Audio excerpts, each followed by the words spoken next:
So the human being as smart as he is, over the years defies. What is Okay, the human being over the years, being as smart as he is, devised ways of conquering the internal fear, the depressing questions that just boggle up your mind and get you depressed. Because ever imagine if each and every person in the world didn't have this thing, how depressing would everyone be? If there was no way of curing this, of having an answer to every question. You have. Can you imagine? I get you. You see, in the wild, animals have less stress, less to worry about, only food, and that's why they're living in packs. So the only fear there is security and what to eat, where to sleep, where the park is, and where the park is. Yeah. In our case, it's different. We have work, we have children, we have responsibilities, we have businesses, we interact with different people all through, and at the end of the day, you are alone. There's so much you're involved, like you're one person handling like a million other things. Jobs, businesses, kids, the house, the family. Cleaning. It's too much for your brain. By the time you go alone, you cannot share everything that is in your mind with someone. Whatever you're going through, your whole experience, someone else is going through another different experience.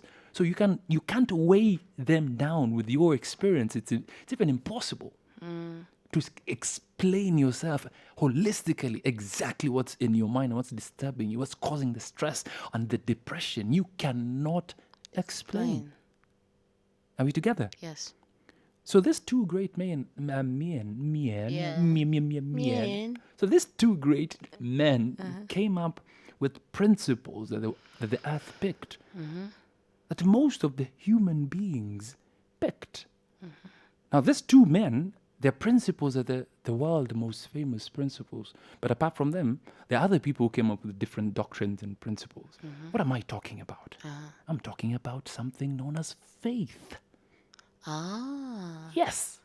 Yeah. Faith is the tool that grounds your sanity.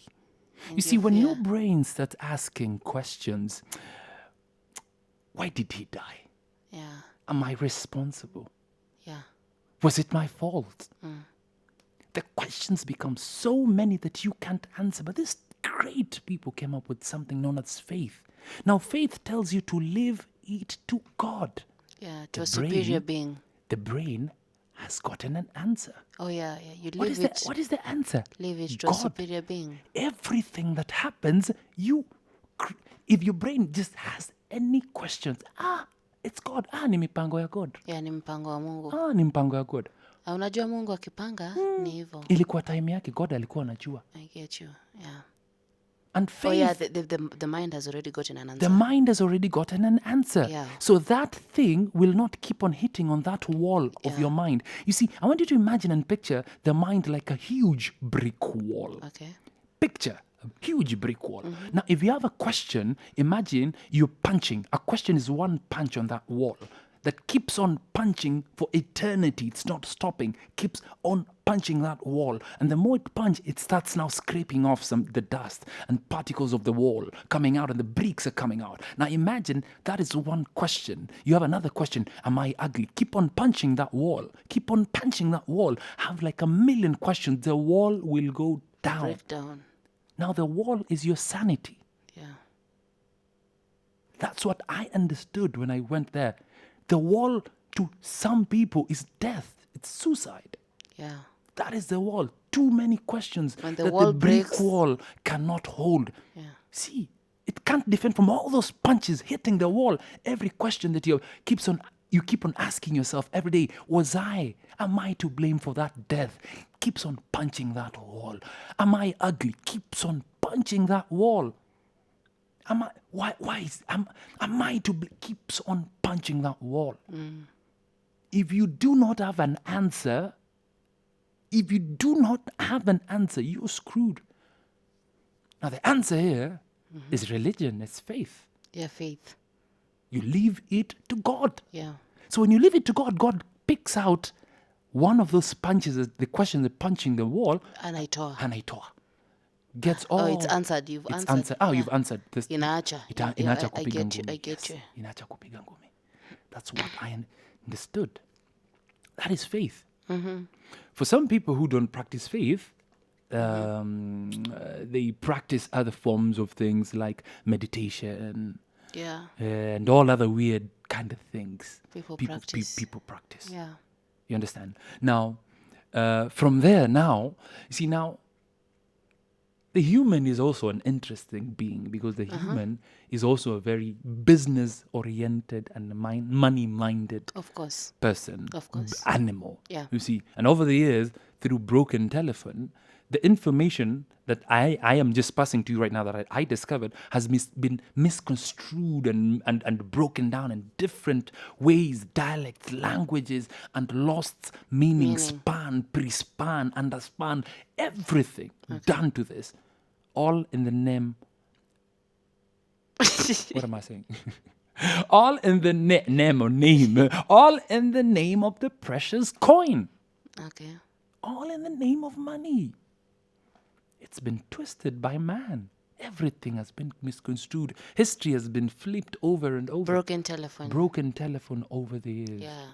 Because faith, true faith, grounds you to these principles that answer your questions in a softer way. Yeah. You see, true faith grounds you to a place where you can avoid these questions because you would live a good and righteous life, holy, quote unquote, and pleasing to yourself and to the neighbors around you. Yeah. Faith was crafted in a way that would make people live together in peace and harmony. With no It's like a conflict. moral book. It's like a moral book of guidance. Yeah.